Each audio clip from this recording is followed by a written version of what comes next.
Hello guys, कैसे हैं आप लोग। आई होप कि आप सभी लोग ठीक होंगे। मैं हूं अभिषेक और आप देख रहे हैं स्टडी विद अभिषेक। लेके आ गया हूं नेवी एमआर एसएसआर और डबल ए के लिए सामान्य ज्ञान का एक और नया पार्ट, जिसमें हम नए पैटर्न के अनुसार सभी प्रश्नों को करेंगे। टोटल 15 क्वेश्चंस करते हैं हम। पहले भी हम लोग 14 पार्ट तक कंप्लीट कर चुके हैं। अगर आपने किसी भी पार्ट को मिस किया है तो आप प्लेलिस्ट के थ्रू जाकर के देख सकते हैं। प्लेलिस्ट कैसे मिलेगी, तो लिंक डिस्क्रिप्शन में मिलेगा। इस वीडियो के डिस्क्रिप्शन में एक लिंक मिलेगा, उसके थ्रू जाकर के आप पहले वाले 14 पार्ट्स को देख सकते हैं। इस वीडियो को देखने के बाद अगर आपने किसी पार्ट को मिस किया है तो उसे जाकर के जरूर देखिएगा। साथ ही साथ आज मैंने आप लोगों को नेवी एमआर के बारे में बता दिया कि वैकेंसी कब तक आएगी, नोटिफिकेशन कब रिलीज होगा। अगर आपने वो वीडियो भी नहीं देखा है तो उसे भी जाकर के आप चैनल पे देख सकते हैं, आपको वीडियो मिल जाएगी। तो वहां से जाकर के देख लेना, या फिर वीडियो के एंड में या फिर आई बटन में भी आपको लिंक मिलेगा, वहां से भी जाकर के चेक कर सकते हैं आप। ठीक है, साथ ही साथ आप सेकंड चैनल को भी एक बार जाकर के जरूर चेक करना। वीडियो को शुरू करेंगे, लेकिन उससे पहले बोलना चाहूंगा कि अगर आप चैनल पे नए हो और इंडियन नेवी की बेस्ट प्रिपरेशन चाहते हो तो चैनल को सब्सक्राइब करके बेल आइकन को जरूर प्रेस कर देना। शुरू करते हैं वीडियो को और चलते हैं क्वेश्चन की ओर। तो गाइस, अभी हम 211 नंबर से शुरू करेंगे। अब तक 210 तक कंप्लीट कर चुके हैं। तो अगर आपने किसी भी क्वेश्चन को, किसी भी पार्ट को मिस किया है तो जाकर के देख लेना। साथ ही साथ जब ये पार्ट आप लोग कंप्लीट कर लो, पूरा कंप्लीट कर लो, यानी जो 15 क्वेश्चंस है वो कर लो, तो अपना स्कोर जो है वो कमेंट सेक्शन में कमेंट करके जरूर बताना कि आपका स्कोर कितना रहा आउट ऑफ 15। सभी क्वेश्चंस को अच्छे से देखना, खुद से करने की कोशिश करना, उसके बाद आंसर देखना और उसके बाद मिलाना और ऑनेस्टली बताना कि आपका स्कोर कितना रहा और आप कहां से हो। तो चलिए 211 नंबर क्वेश्चन देखते हैं। क्वेश्चन है, टीपू सुल्तान को डैश का शेर भी कहा जाता था। Tipu Sultan was called the lion of Mysore, Delhi, Agra और ग्वालियर। राइट आंसर हो जाएगा इसके लिए ऑप्शन ए, यानी मैसूर। टीपू सुल्तान को मैसूर का शेर भी कहा जाता था। Tipu Sultan was called the lion of Mysore. अच्छा, अब इनके बारे में थोड़ा अगर जानकारी आपको दे दूं तो टीपू सुल्तान जो है, इनका पूरा नाम था सुल्तान फतेह अली खान साहब। इनका जन्म हुआ था 20 नवंबर 1750 में। 20 नवंबर 1750 में इनका जन्म हुआ था। कहां पे? कर्नाटका में। अच्छा, इनके जो पिता थे उनका नाम था हैदर अली। अब पिता की बात क्यों कर रहा हूं वो भी पता चल जाएगा आपको। हैदर अली इनके पिता का नाम था और इनके पिता ने ही इनको शेरे मैसूर की उपाधि दी थी। इनके पिता ने इन्हें शेरे मैसूर की उपाधि दी थी, तभी इन्हें शेर ऑफ मैसूर कहा जाता है, लायन ऑफ मैसूर बोला जाता है। अच्छा, 1799 में लॉर्ड कार्नवालिस ने श्रीरंगपट्टनम में मार गिराया था। इनकी हत्या की थी, मार डाला था। कब? 1799 में, 1799 में। ठीक है, चलिए नेक्स्ट क्वेश्चन। श्री अरविंदो का जन्म वर्ष डैश में हुआ था। Shri Aurobindo was born in year dash. 1772, 1822, 1872 और 1922। राइट आंसर हो जाएगा इसके लिए हमारा ऑप्शन सी, यानी 1872। Shri Aurobindo was born in the year 1872। Shri Aurobindo का जन्म 1872 में हुआ था। 1872 ईस्वी में श्री अरविंदो का जन्म हुआ था। श्री अरविंदो के बारे में ये भी जान लीजिए कि ये जो थे, ये कोलकाता में इनका जन्म हुआ था और ये योगी तथा दार्शनिक दोनों थे। ठीक है, और 15 अगस्त 1872 में इनका जन्म हुआ था। ठीक है, नेक्स्ट क्वेश्चन की ओर बढ़ते हैं। कोबे ब्रायंट किस खेल से जुड़े हैं? Kobe Bryant is associated with which sport? Lawn tennis, basketball, formula 1 और WWE। अब यहाँ पे है नहीं होगा, थे होगा। ठीक है, तो यहाँ पे टाइपिंग मिस्टेक है, थे क्यों होगा वो भी बताता हूं, लेकिन सबसे पहले बता देता हूं, ये बास्केटबॉल से जुड़े हुए थे। अमेरिकन बास्केटबॉल प्लेयर हैं ये कोबे ब्रायंट, सॉरी थे।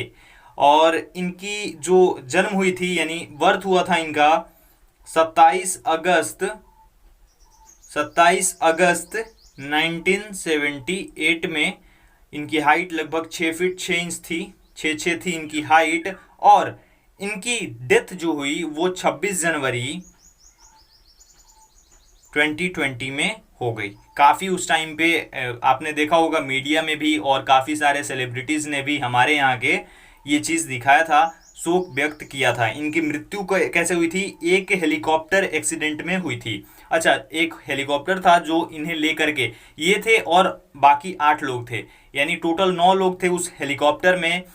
कोबे थे, ठीक है, कोबे थे, इनकी एक बेटी थी और साथ में इनके 6 और फ्रेंड्स थे, फैमिली फ्रेंड्स थे, ठीक है।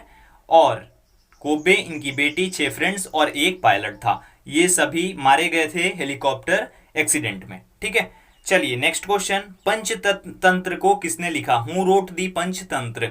व्यास, विष्णु शर्मा, वाल्मीकि और याज्ञवल्क्य। राइट आंसर हो जाएगा इसके लिए ऑप्शन बी, यानी विष्णु शर्मा। विष्णु शर्मा ने पंचतंत्र लिखा। Vishnu Sharma wrote the Panchatantra. Next question, Agra का किला डैश ने बनवाया? Agra fort was built by dash? Humayun, Akbar, Babur और औरंगजेब। राइट आंसर हो जाएगा ऑप्शन बी, अकबर। अकबर ने बनवाया था। अब देखिए यहाँ पे जो आगरा का किला था वो पहले बना हुआ था और चौहान शासकों ने बनवाया था, लेकिन बाद में अकबर ने उसे तोड़ करके और रीबिल्ड करवाया। इसे जो यहाँ का आगरा का किला था उसे कब? 1558 में, 1558 में ये शुरू हुआ कार्य और बनकर तैयार हुआ 1573 में, 1573 में ये बन करके तैयार हुआ और अकबर ने ये करवाया था, ठीक है। नेक्स्ट है हमारा, मलयालम भाषा मुख्य रूप से किस राज्य में बोली जाती है? Malayalam language is mainly spoken in which state? Assam, Rajasthan, Kerala और कर्नाटका। राइट आंसर हो जाएगा इसके लिए हमारा ऑप्शन नंबर सी, यानी कि केरला। मलयालम लैंग्वेज जो है ये मुख्य रूप से, प्रमुख रूप से केरला में बोली जाती है। Malayalam language is mainly spoken in Kerala. Next है, सूर्य के चमकीले भाग को डैश कहते हैं? The bright part of the sun is called photosphere, chromosphere, corona और ट्रोपोस्फीयर। राइट आंसर हो जाएगा इसके लिए ऑप्शन नंबर ए, यानी कि फोटोस्फीयर। फोटोस्फीयर बोलते हैं जो ब्राइटेस्ट पार्ट होता है सूर्य का, यानी सन का। The brightest part of the sun is called photosphere. सूर्य के चमकीले भाग को फोटोस्फीयर बोलते हैं। नेक्स्ट क्वेश्चन, यह मौसम तब आता है जब सूर्य भूमध्य रेखा के ठीक ऊपर आता है। This season comes when the sun comes just above the equator. Summer, spring, autumn और विंटर। राइट आंसर हो जाएगा इसके लिए हमारा ऑप्शन नंबर बी, यानी कि बसंत। बसंत जो मौसम है, बसंत ऋतु जो है, ये तभी आती है जब सूर्य भूमध्य रेखा के ठीक ऊपर, यानी ठीक ऊपर यहाँ पे आता है, इसके सीधा बिल्कुल ऊपर आता है, तभी ये मौसम आता है।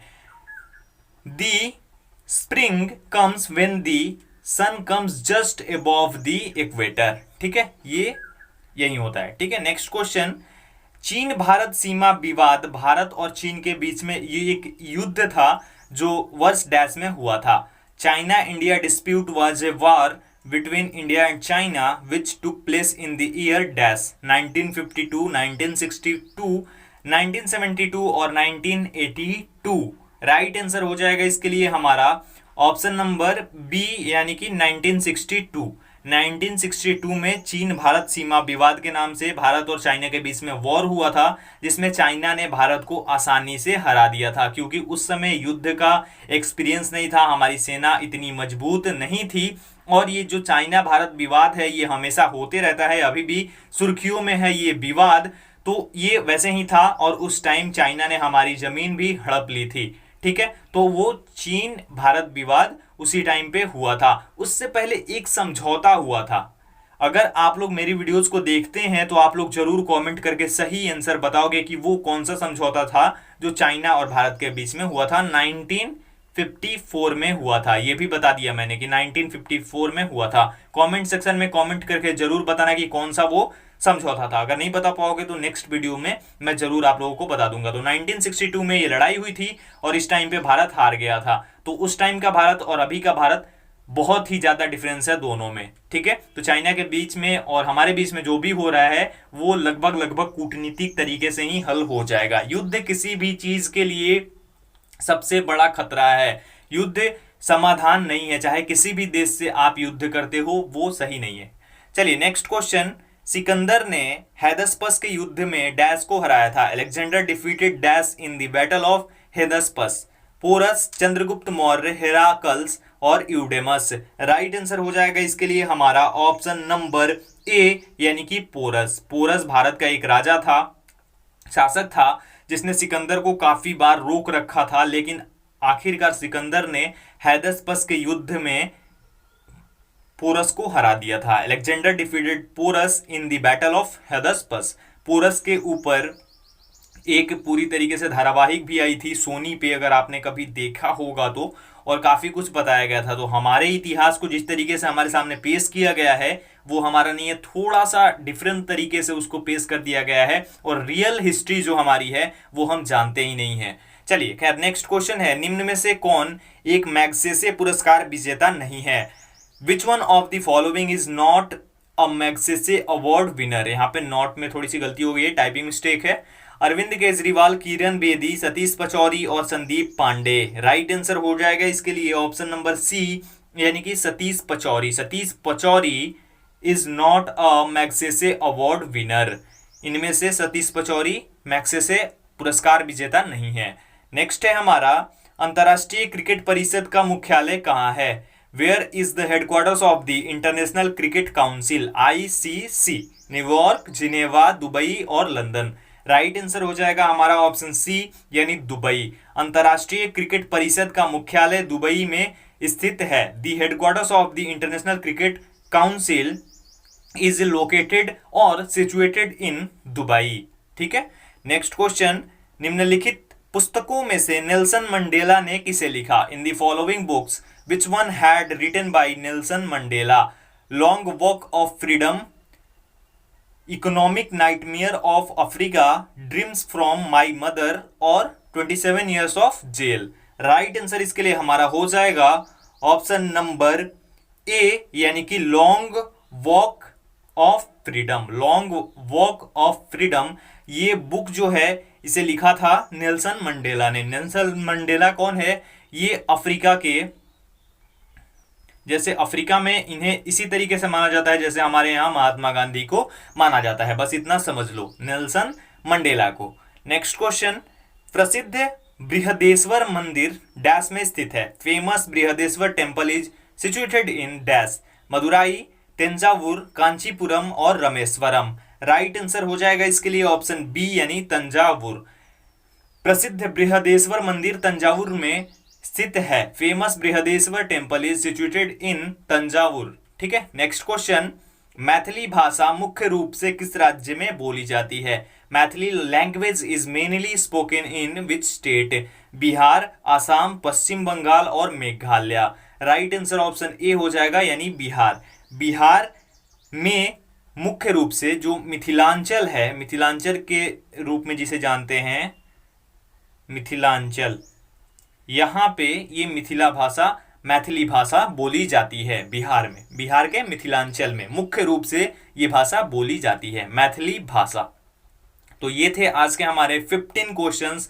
आई होप कि आपको पसंद आए होंगे। अगर आपको वीडियो पसंद आया हो तो वीडियो को लाइक कर देना, शेयर करना अपने दोस्तों के साथ, और चैनल पे नए हो अभी तक चैनल को सब्सक्राइब नहीं किया है तो चैनल को सब्सक्राइब करके बेल आइकन को भी जरूर प्रेस कर देना। इंस्टाग्राम आईडी और टेलीग्राम आईडी आपकी स्क्रीन पर है, टेलीग्राम पर जरूर ज्वाइन करो, क्योंकि 3 ही वीडियो का नोटिफिकेशन जाता है, और मैं 3 से ज्यादा वीडियोस डालूंगा तो वो वहां पे डाल दूंगा तो आप लोग देख पाओगे। इस वीडियो में इतना ही, मिलता हूं एक और वीडियो के साथ। तब तक अपना ख्याल रखिए, अपनी फैमिली का ख्याल रखिए। Thank you so much guys.